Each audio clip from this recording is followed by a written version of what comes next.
Jadi tadi Bapak Presiden menyampaikan kepada kita semua bahwa untuk menjaga hubungan baik dan itu bagian juga dari ikhtiar kita selama ini, maka Bapak Presiden memutuskan untuk menghadiri undangan tersebut. Gitu.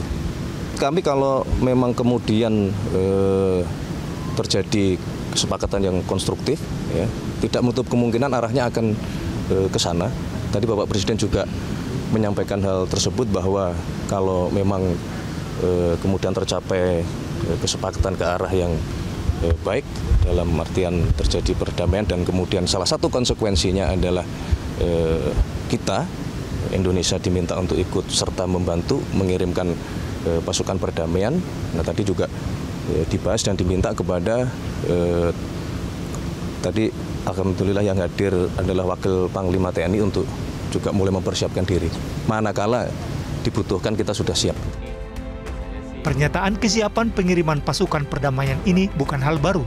Dalam pidatonya pada sidang umum PBB ke-80, Presiden Prabowo menyampaikan bahwa Indonesia siap mengerahkan 20.000 prajurit atau lebih untuk misi perdamaian termasuk di Gaza bila mandat PBB diberikan.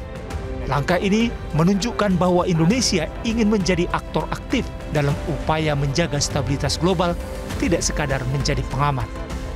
The United Nations Security Council and this great assembly decide Indonesia is prepared to deploy 20,000 or even more of our sons and daughters to help secure peace in Gaza or elsewhere,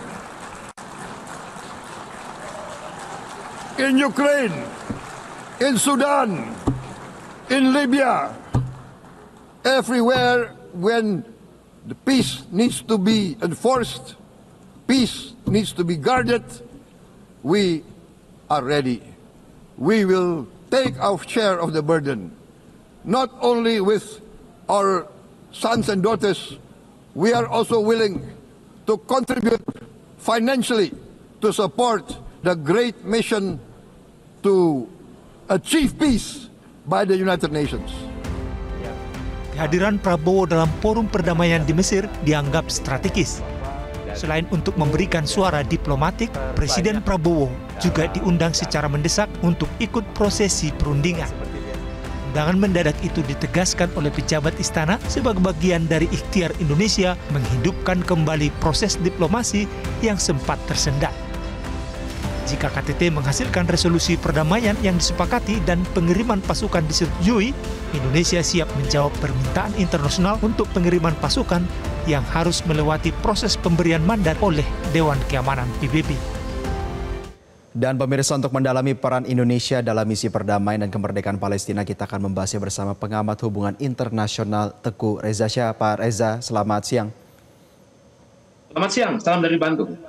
Terima kasih telah bergabung bersama kami. Pak Reza, kita melihat KTT Perdamaian Gaza ini salah satu forum yang menatap satu langkah ke depan. Bagaimana Indonesia ini sebagai negara dengan berpenduduk muslim terbesar di dunia ini berperan dan bisa menggerakkan arah diskusi dari forum ini? Saya perhatikan forum ini akan sangat pelik ya.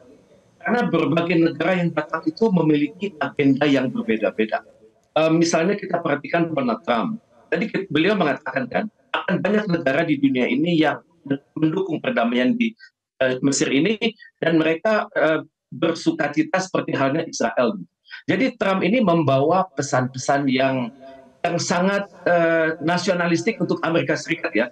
Misalnya beliau mengatakan perang dan ini akan membawa berujung pada perdamaian. Kemudian itu yang pertama. Kemudian didukung juga oleh Mesir, katanya sebatas administratif.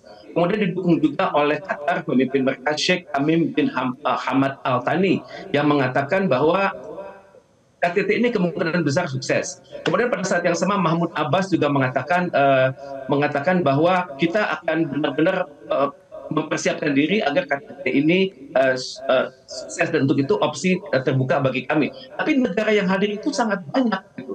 Dan perhitungan saya itu mulai dari Perancis, Turki, Inggris, Spanyol, Italia, Uni Eropa, sekjen PBB juga akan hadir, kemudian Liga Arab, Yordania, Kuwait, itu mereka semua pasti membawa agenda masing-masing. Bahkan juga Bahrain, kita juga memiliki agenda, Azerbaijan, Jerman, Yunani, Armenia. Dan di dalam KTT itu nanti akan ada negara-negara yang posisinya berseberangan dengan kita di dalam sidang umum Majelis Umum PBB bulan September kemarin. Di situ akan ada Hungaria, di situ ada Amerika Serikat, dan juga ada negara-negara yang dekat dengan kita seperti Pakistan, Kanada, Norwegia, Irak, kemudian masih ada lagi Mesir, Qatar, dan Palestina. Tapi apakah ini akan membawa akan berujung pada keberhasilan? Ya, saya mencoba melihat misalnya Perdana Menteri Inggris itu mengatakan secara garis besar akan mendukung kebijakan Amerika Serikat. Inggris tiba paling awal, dan kemudian pada saat yang sama Inggris juga tidak memiliki ide bagaimana menyukseskan KTT ini. Malah Inggris seringkali memuji Amerika Serikat yang berhasil melakukan gencatan senjata tahap 1, di mana sudah kemudian juga Perancis posisinya belum jelas, Mesir juga posisinya belum jelas.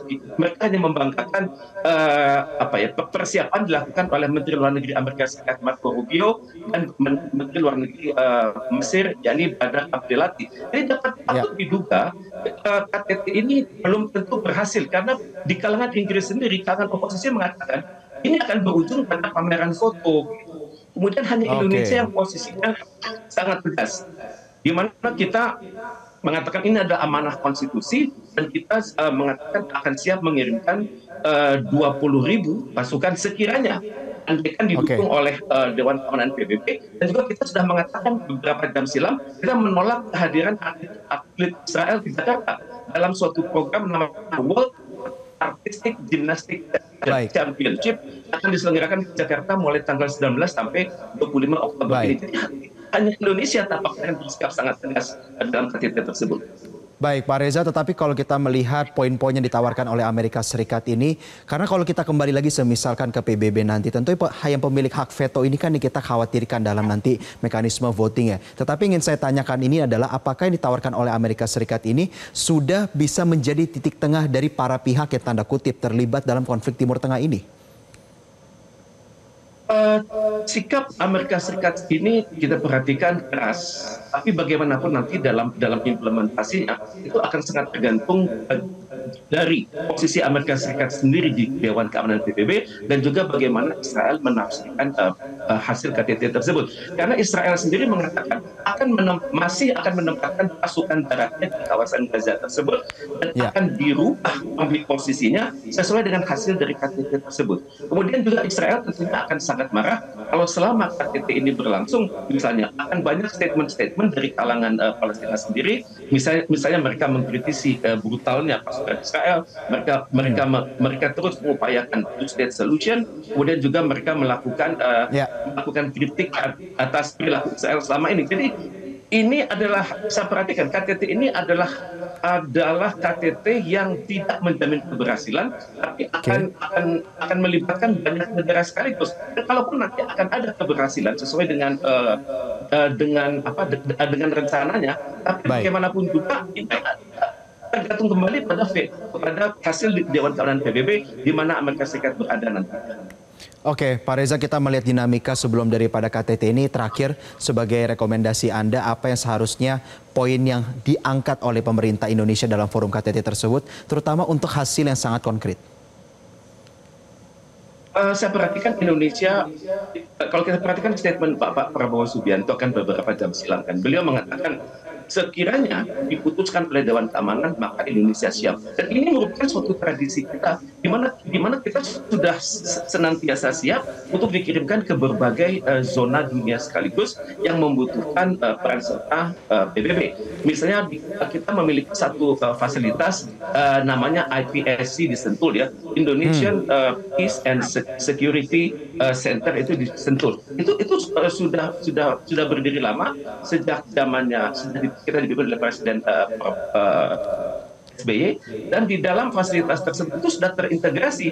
Jadi kita bukan hanya mempersiapkan pasukan kita, juga kita bisa membantu negara-negara lain yang ingin mendukung perdamaian di berbagai wilayah dunia tersebut.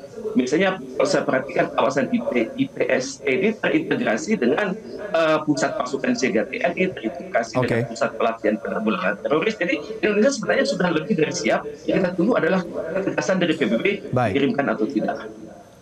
Baik, tentu kita berharap kunjungan daripada Presiden Prabowo Subianto ini berserta juga dengan pemimpin negara lainnya bisa membahas hal-hal yang konkret berkaitan dengan perdamaian di Timur Tengah. Terima kasih pengamat hubungan internasional Teguh Reza Shah atas ulasan Anda pada siang hari ini. Jelajahi cara baru mendapatkan informasi. Download Metro TV Extend sekarang.